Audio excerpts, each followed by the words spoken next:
Para poder resolver cuál es el cuadro clínico, primero tenemos que tener en cuenta dos aspectos. Por un lado es la presentación clínica del paciente, lo cual lo agrupa en síndromes, que son los que ya vimos en la primera parte, ya sea síndrome nefrítico, nefrótico, hematuria aislada, proteinuria aislada, hipertensión. Y por otro lado tenemos las manifestaciones histológicas, que muchas de ellas pueden ser la manifestación glomerular, característica, como puede ser la glomerulonefritis membranosa, o patrones histológicos, como puede ser una glomerulosclerosis. Lo que vamos a tratar de hacer es diferenciar o hablar de las glomerulopatías más importantes y caracterizar cuáles son los hallazgos histológicos más prevalentes en cada una de ellas. Porque esto puede significar que haya distintas glomerulonefritis con patrones histológicos similares. Lo primero que tenemos que tener en claro es cuando se presenta un síndrome nefrótico. El síndrome nefrótico es un cuadro clínico que es característico, es una forma característica de presentación de glomerulopatías. Es mucho más fácil estudiar las glomerulopatías a partir de los síndromes y no tratar de estudiar las glomerulopatías por su mecanismo inmunológico o por sus alteraciones histológicas.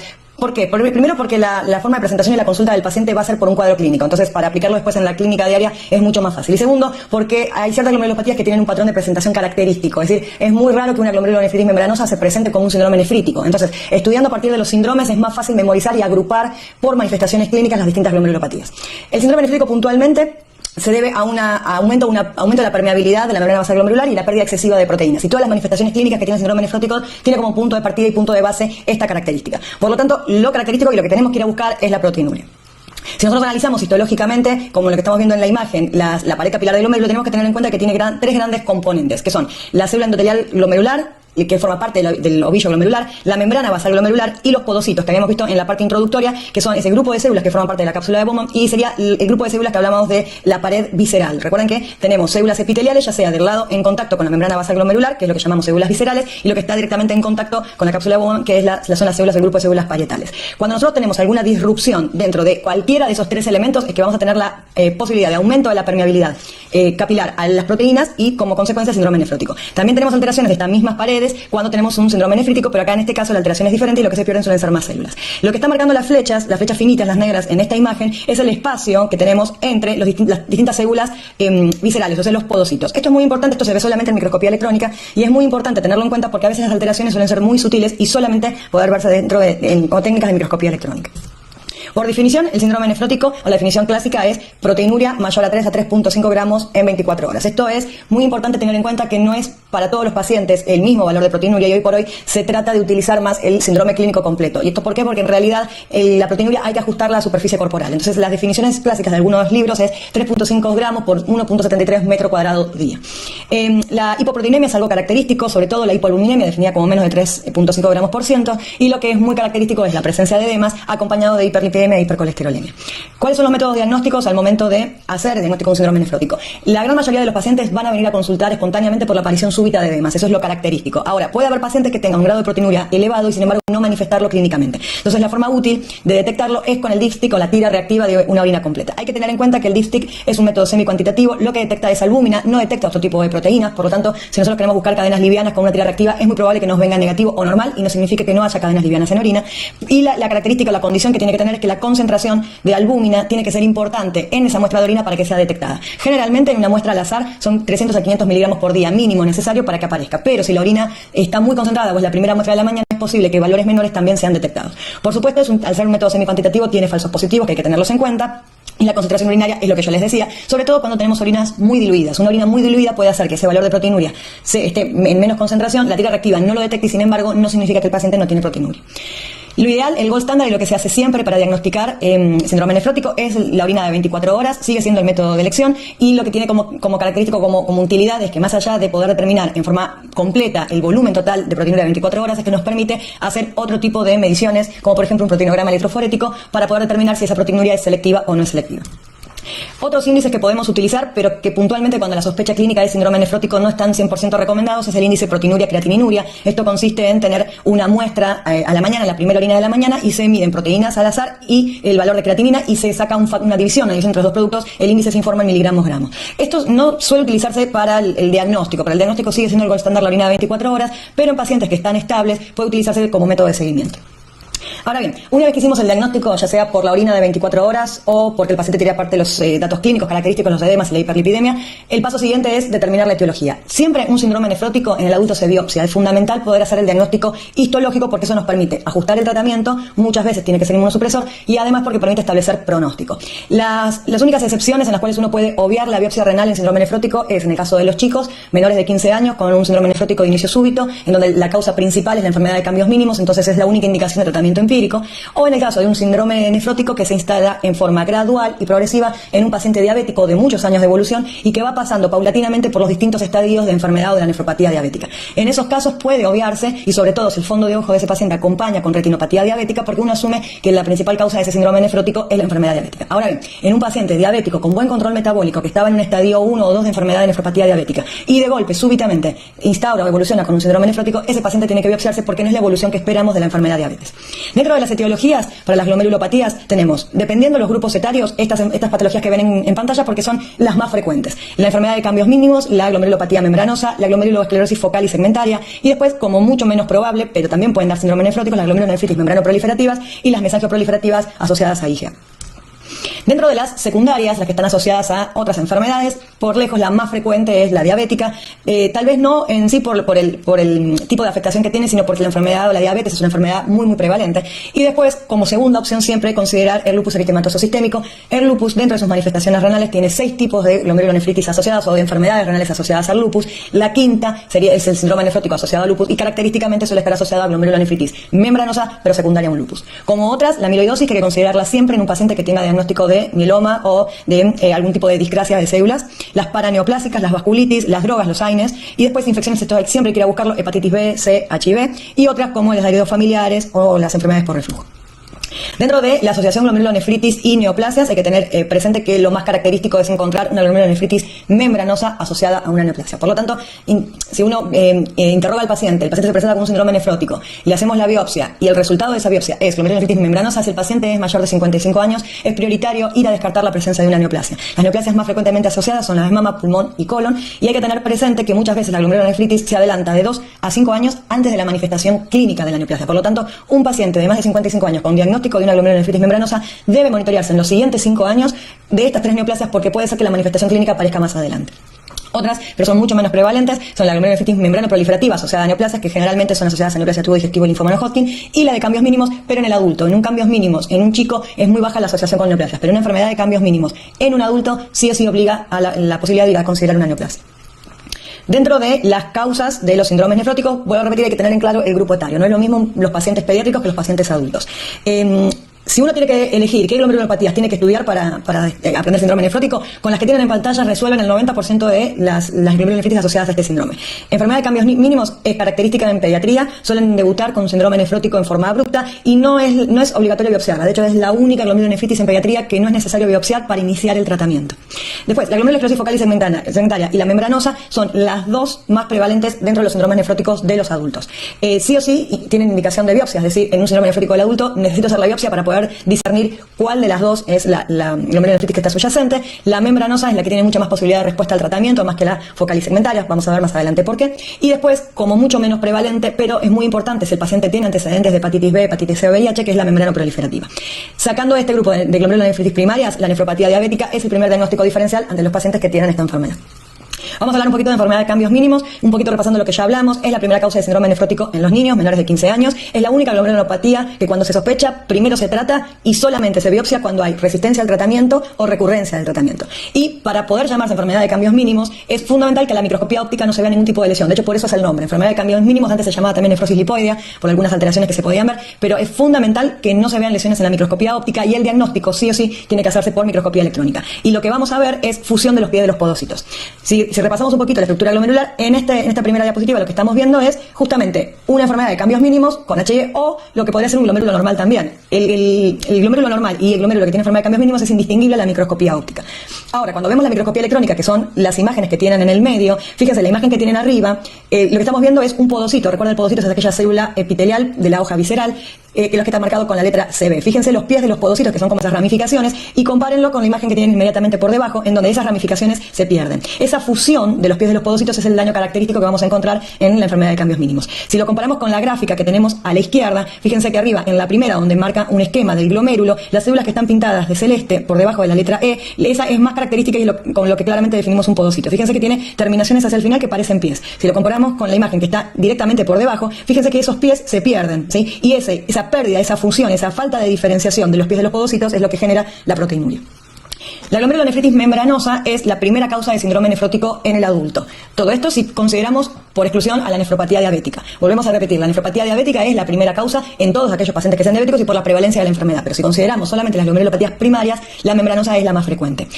La fisiología y la fisiopatología es diferente a la enfermedad de cambios mínimos. Estructuralmente también tienen otras lesiones que las vamos a ver, pero sobre todo el patrón característico es el engrosamiento difuso de la membrana basal. Este engrosamiento de la membrana basal se da por depósitos subepiteliales. Esto es lo característico. Es decir, hay depósitos de partículas en la membrana basal y tienen que verse por inmunofluorescencia. Por lo tanto, acá el diagnóstico de membranosa no solamente es por las técnicas convencionales, sino que además por la inmunofluorescencia. Eso es muy importante pedirlo al momento de la solicitud de la biopsia renal.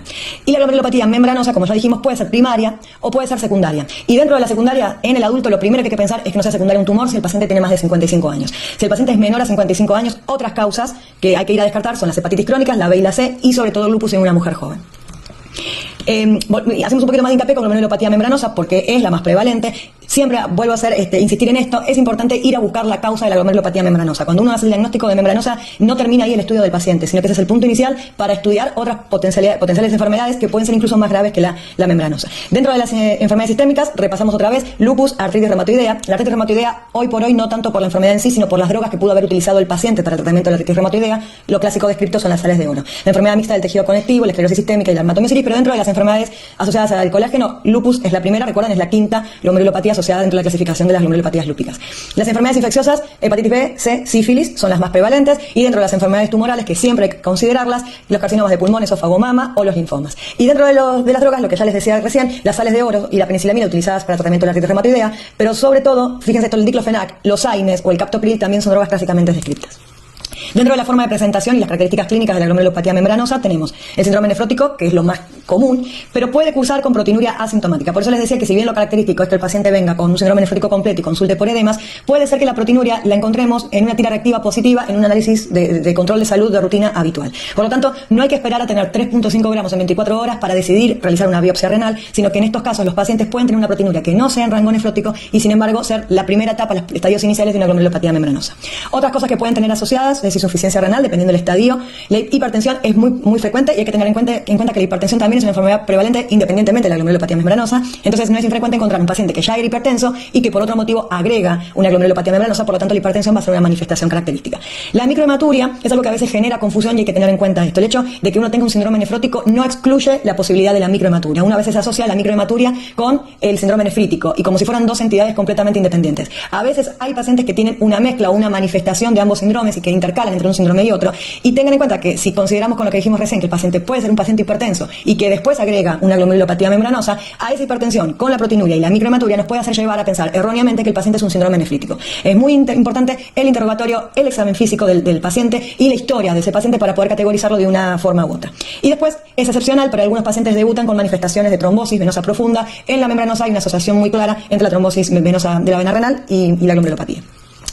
Dentro de los estadios histológicos descritos clásicamente por Heinrich en el 1968 de la glomerulopatía membranosa, hablamos de 4 estadios. El estadio 1 es a veces muy difícil de ver con la microscopía óptica, se suele ver más con la inmunofluorescencia y lo que se ven son los depósitos subepiteliales de los que habíamos hablado anteriormente. Lo que muestra el gráfico, el primero de arriba a la izquierda, es la célula celeste, que es el podocito, fíjense, con los pies bien diferenciados, que es lo que habíamos visto que no estaba presente en la enfermedad de cambios mínimos. Lo que está marcado en rojo, ese círculo, esa es la membrana basal capilar y las células endoteliales en su interior. Esos puntos negros que estamos viendo ahí, esos son los depósitos subepiteliales, ¿sí? Es característica la ubicación de esos depósitos. Y muchas veces en este estadio, fíjense que la membrana basal no está aumentada, no está engrosada, pero por inmunofluorescencia podemos detectarlos. En el estadio 2, que es la imagen que tienen a la derecha, es el mismo, fíjense, la misma situación, pero ya el depósito subepitelial es mucho más avanzado y está mucho más marcado. Y en comparación con el estadio 3, vemos que esa membrana basal glomerular, que antes era normal en el estadio 1, tiene que abrirse paso entre los depósitos subepiteliales. Esas líneas que vemos de membrana basal entre los depósitos groseros subepiteliales es lo que forman las tradicionales espículas o spikes que están definidas dentro de la lesión característica de la glomerulopatía membranosa. Fíjense que son como espinas que salen de membrana basal entre los distintos depósitos de los inmunocomplejos. Este estadio 3 es la descripción clásica de la glomerulopatía membranosa. O sea, cuando ustedes en un informe de biopsia le digan espículas o spikes, eso es patognomónico de glomerulopatía membranosa, pero es del estadio 3 en adelante. Podemos tener estadios menos avanzados dependiendo del grado de depósito de inmunocomplejos. Y en el estadio 4 ya tenemos una disrupción completa y un engrosamiento completo de la membrana basal glomerular, y fíjense que también hay incluso alteración de los podocitos. Ahora, si hacemos la correlación de los gráficos con lo que nosotros vemos en la microscopía, el estadio 1, traten de acordarse la imagen de lo que era la enfermedad de cambios mínimos, puede estar normal o incluso aumento leve de la tinción de las membranas basales glomerulares. ¿Sí? La imagen que vemos a la izquierda es un glomérulo, ¿sí? Las imágenes que vemos teñidas bien de negro, eso es membrana basal. Entonces eso es lo que nosotros vamos a ir a ver cuando buscamos glomerulopatía membranosa. En la izquierda, en la derecha, lo que estamos viendo es en aumento, en la misma imagen pero más en aumento, y fíjense que como parecería que esas líneas negras estuvieran como porosas o como espiculadas. Esto, dependiendo de la resolución de la microscopía óptica, eso es el depósito de las lesiones subepiteliales. Cuando vemos el estadio 2, ahí comparen con la imagen anterior y fíjense que se ven esas membranas basales que antes eran líneas negras continuas, ahora parecen ser líneas negras puntiformes. Y si vemos la imagen con un mayor aumento, vemos que están bien teñidas de negro, pero hay espacio o espículas alrededor de ellos. Eso es característico y dependiendo de el nivel de resolución de la microscopía, podemos ver con más detalle o menos detalles las espículas o los spikes. Si vemos la imagen siguiente con más aumento, es característico, fíjense, en la fase queda en contacto con el espacio glomerular que parece como si fuera un cepillito. Eso es bien característico de glomerulopatía membranosa. En los estadios más avanzados, a veces en la simple microscopía óptica, como es la imagen que estamos viendo abajo, esta es una imagen teñida con metanamina plata. La metanamina plata se usa puntualmente para teñir membranas basales y es la técnica de elección cuando la sospecha diagnóstica es glomerulopatía membranosa. Vuelvo a repetir lo mismo, fíjense que una membrana basal que uno debería ver como una línea continua, ahora parece ser una línea porosa, interrumpida, como si tuviera puntos. Eso nos está dejando entrever indirectamente que son los depósitos subepiteliales y que la membrana basal tiene que abrirse camino entre esos depósitos subepiteliales. La imagen que vemos ahora, que es una imagen en verde, eso es la inmunofluorescencia. La inmunofluorescencia es fundamental hacerla para el diagnóstico de la membranosa y lo que vamos a ir a buscar es la inmunoglobulina G. Generalmente hay IgG, pero puede haber IgM. No debería haber IgA porque si hay presencia de IgA en inmunofluorescencia, entonces estamos hablando de otro tipo de glomerulopatía por su fisiopatología. Y esa IgG es la inmunoglobulina que está adherida a esos inmunocomplejos que se depositaron en la membrana basal. Bien, lo que estamos viendo ahora es una imagen de microscopía electrónica y lo que vamos a observar acá es imágenes. Fíjense que tenemos un gran espacio intermedio, como si tuviéramos dos porciones en esta imagen. El espacio intermedio es el espacio urinario, es el espacio que hay entre la membrana basal capilar y el espacio donde se van juntando el producto del filtrado. Hay espacios arriba, en la imagen de arriba a la derecha, en donde tenemos pequeñas porciones de material electrodenso que se van acumulando como si fueran depósitos. Esas imágenes son las imágenes subepiteliales que veníamos hablando en las imágenes anteriores. El espacio menos electrodenso, que es más gris, que acompaña y que se va rodeando por los costados, esa es la porción de membrana basal que tiende a rodear esos depósitos subepiteliales y que en la microscopía óptica los vemos como espículas o spikes. Como otro diagnóstico diferencial de la glomerulopatía membranosa está la glomerulopatía focal y segmentaria. Siempre el diagnóstico diferencial de un síndrome nefrótico en un adulto va a partir de esas dos, o una membranosa o una focal y segmentaria. La focal y segmentaria es, más allá de una entidad clínica en sí, es un patrón histológico además. Y es bien diferente con respecto a la membranosa. Como característico tiene depósito de material hialino y como su nombre lo indica, en menos del 50% de los glomérulos. Recuerdan de la primera parte introductoria la diferencia entre global y focal y la diferencia entre el resto de los patrones. Puede ser primaria o secundaria, como cualquier glomerulopatía, y generalmente las secundarias están asociadas a un mecanismo de hiperfiltración. Siempre que haya un mecanismo de hiperfiltración, no importa el motivo, eso puede desembocar o terminar en una glomerulosclerosis focal y segmentaria. La obesidad es un patrón asociado, una enfermedad asociada, el HIV con un patrón característico y puntual que es la variante colapsante y el consumo de drogas como es la heroína. Lo que estamos viendo ahora en esta imagen son las distintas tinciones que nosotros hacemos para diagnosticar la esclerosis focal y segmentaria. Habíamos dicho que en el caso de la membranosa el patrón o la tinción característica, lo que más vamos a utilizar es la metanamina plata porque tiñe las membranas basales. En cambio, en la glomerulosclerosis focal y segmentaria el problema no está tanto en las membranas basales, sino que está en la porción del mesangio o en la porción entre los capilares basales. La membrana basal no está característicamente afectada. Entonces la imagen y la tinción que vamos a utilizar es diferente. La que vamos a usar, la del gold standard, es el tricrómico de Mason, y el tricrómico lo que hace es teñir de azul todas aquellas regiones que están fibrosadas y esclerosadas con ese depósito de material hialino. Entonces fíjense en la imagen que tienen a la derecha cómo se ve claramente teñida de forma azul las zonas entre los capilares glomerulares o lo que sería el espacio intersticial o el mesangial. Un dato que es muy útil para utilizar es la inmunofluorescencia, y característicamente la inmunofluorescencia es el depósito de inmunoglobulina M. Traten de comparar esta inmunofluorescencia con la inmunofluorescencia de la glomerulopatía membranosa y van a ver que la membranosa es un depósito mucho más lineal porque afecta toda la membrana basal. En cambio, la glomerulosclerosis focal y segmentaria es más regional, es como más parchada. Eso es bastante característico. Y si analizamos por último la metenamina plata, la imagen, fíjense cómo acá hay regiones de glomérulo que parecen estar normales y regiones de glomérulo donde están completamente esclerosadas y afectadas. Eso es la gran diferencia con la glomerulopatía membranosa. Habiendo resumido las dos más prevalentes dentro de lo que son las manifestaciones histológicas, ¿cuáles son las complicaciones de un síndrome nefrótico? Lo primero que tiene como complicación es el balance nitrogenado negativo por las pérdidas de proteínas que implica, y eso, dependiendo del grado de evolución y el de los pacientes, genera como primero desnutrición, tendencia trombótica y dislipemia aterogénesis.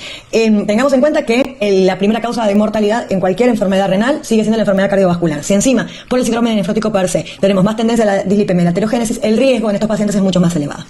Aparte, suelen cursar con otro tipo de complicaciones como son las infecciosas, las alteraciones endocrino-metabólicas. Las proteínas son necesarias como transporte de cualquier hormona dentro del organismo, por lo tanto, el hecho de tener proteinuria condiciona alteraciones endocrino-metabólicas, que muchas veces controlando la proteinuria logramos controlar estas alteraciones también.